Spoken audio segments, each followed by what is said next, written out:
Hi everybody, Roy here. It's a beautiful Sunday and I'm very excited.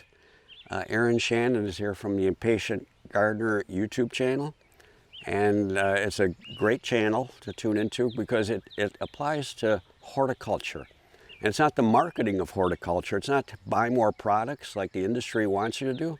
It's about the beauty, the love, and the care and nurturing of plants and putting plants in beautiful combinations. So Erin, welcome to Northwind. Thank you so much for having me. It's so excited to be here, and what a beautiful day to be here on. Well, I think we have some rain coming later, which I'm terribly excited about. Me too. And one of the reasons we invited Erin out was she does this wonderfully beautiful job of incorporating tender perennials and annuals into her garden.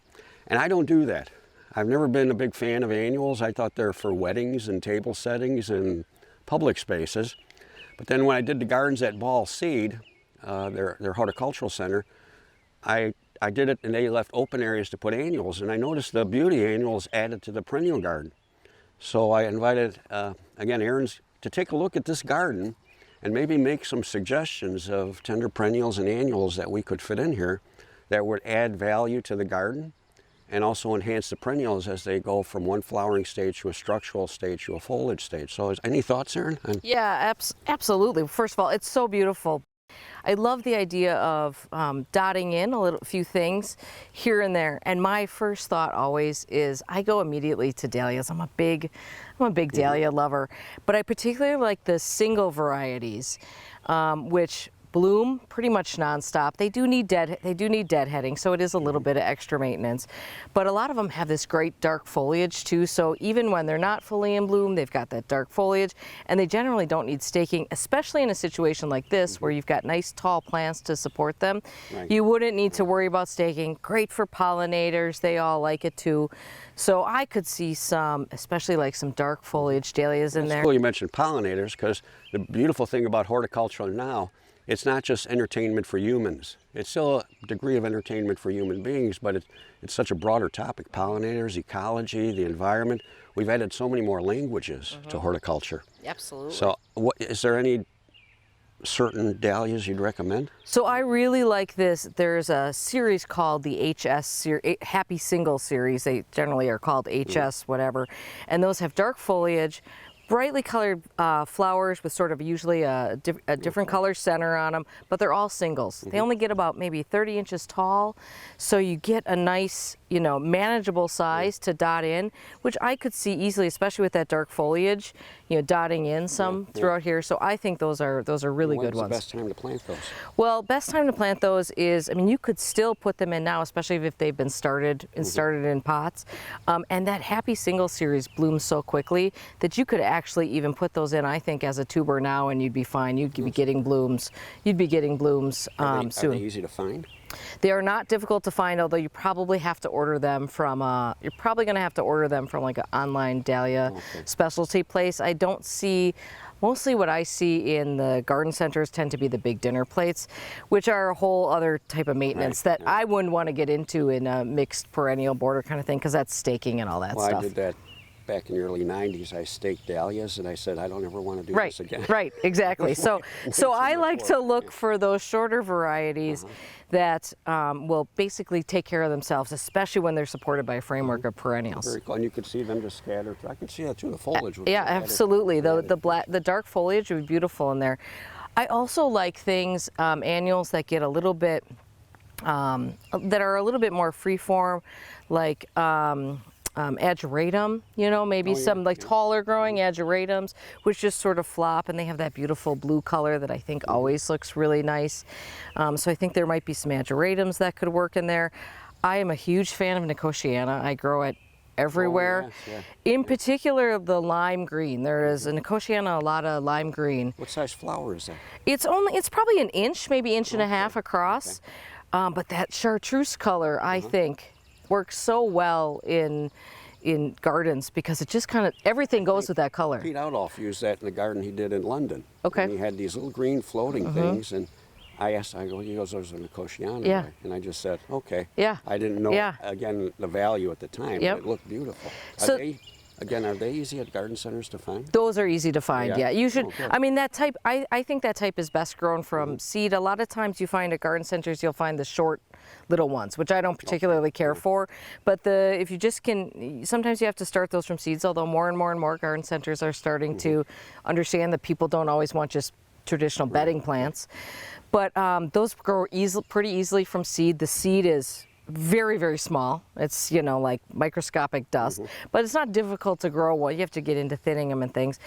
And there's another one called Nicotiana Langsdorfi, and that one is almost like little trumpet shaped, again, chartreuse, little bells that hang down, which is really great as well. And I grow both of those in my garden, and so if I save the seeds, sometimes I end up with some sort of like bizarre little cross thing. It's not stable, but you never know if I save my seed what I'm going to get the next year. What's the green one called? That's Nicotiana Alata lime green. Well, Yep. that sounds very nice. Yeah, so those are nice, and those are a manageable size. They're not like the really tall Nicotiana, which is beautiful too. Right. Although that one can be like 4 feet tall, and you know that can be a bit. It can list a little bit sometimes, which isn't the worst. in the right place But in you the could back. stick that kind of in the back, and it has that. Those have that great scent. Might look good. Yeah. The two lime green ones I just mentioned, neither one of those has that Nicotiana scent, unfortunately. So that's kind of the trade-off there. It misses that great scent. But And they could just be dabbled in. absolutely, And then, absolutely. That'd be late May, mid-May. Absolutely. And you know, I just think that chartreuse color running through borders is so unifying, and it's just I think that color works with everything in a garden. So I use a lot of You that. need a lot here. No, not at all. 5, 10, 15, 20 just scattered. Absolutely. Absolutely. His idea is not to spend a lot of money on annuals, but to have a budget for it so you can fill in based on your budget and the space you have. And I think those are great suggestions. I wish I had some. In a way, I wish we had the show in May. Yeah, right. Well, maybe next year we should do that. Yeah. That sounds so exciting. Yeah. The color, I think, Yep. is very beautiful. So those are some of my go-tos that I like to incorporate always in the garden. Yeah, I think that would add tremendous value. And I think, too, it would help people appreciate the perennials, so they'd also look more towards using the perennials with the annuals. Absolutely. And you create more of a community-driven planting instead of it being one thing or another. Yeah, I like to mix plantings up. I don't really believe that there's any. I don't believe in segregating plants in any way. I like trees and shrubs and ornamentals and annuals and perennials all in the same place. That also brings up, I think there are a lot of beautiful basils that are really beautiful to mix in. You know, some of those, especially like the purple foliage ones. I grow one called Wild Magic. It is, unfortunately, it's sterile, so you have to buy it, and it's patented, so you have to find the plants and buy it from plants. But I grew it right at the front of the border. Big purple leaves, and it actually gets beautiful pink flowers on it too. And the calyxes are still pretty, so even after the flowers fade, it still looks pretty nice. And I think that looks great too, and of course you can eat that too if you want to. It's perfectly edible. And that's even more popular. People are. I did, just accidentally, through recommendation of my wife, I did a bell pepper meadow. Oh, I never grew a vegetable in my life. Yeah. I grew a pumpkin once simply because why not? right. And I put it on the Fontana Boulevards. Yeah. Just to see if people would react. What's a pumpkin doing? And I got a lot of calls. They said, "What? You know, there's a pumpkin." I go, "Yeah, I know. I put it there," but it was just to change the pace of emotions. Yeah. Because when they saw that, so this one customer we had, she didn't harvest a lot. She just needed to pick them. So Anna Maria said, "Why don't you put a bell pepper meadow in?" So I did short perennials, and all the different colored bell peppers. I used parsley as a ground cover.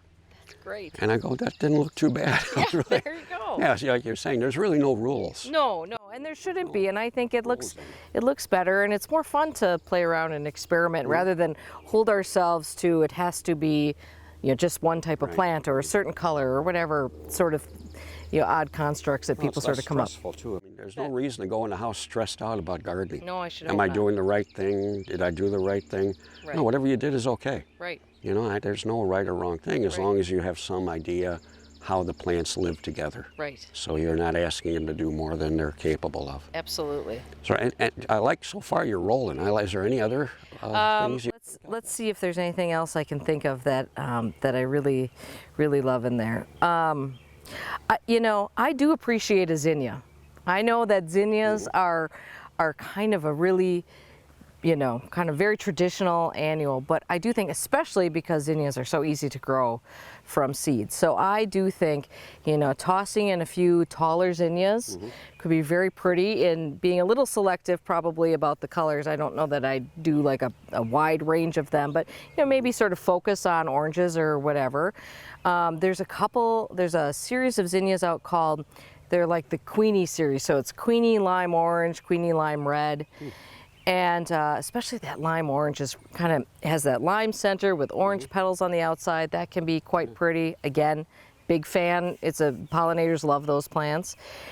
And I do, even though some people hate them, I enjoy a few cosmos here and there, because they are there's a very almost prairie-esque, actually, you know, free-form, airy feel to those. Well, when I see them, I see gentleness. Yes. I see cosmos in the garden, I feel comfortable, and I feel at ease. Yeah. So I like cosmos, and I've never used them. Yeah. And we have them at the entrance of Northwind. I shouldn't say we haven't used them. Yeah. We have them at the entrance and with Right. the low annual lobule area. Yep. Yeah, we have with that blue lobule area. And I thought, okay, this is my second year I've done it. Yeah. So I am growing up. You know, by the time I hit 92, I think I'll be unstoppable. Yeah, right. There you go. So it's good to be the constant intern Right. and keep learning and understanding the possibilities of planting. So, Erin, this was too good. Well, thank you so much. I just enjoyed this so much, and Yeah. I can't wait to have more discussions about opportunities and possibilities of plants together. Great. So Good. Well, Thank listen, you. this was fun. Thank you.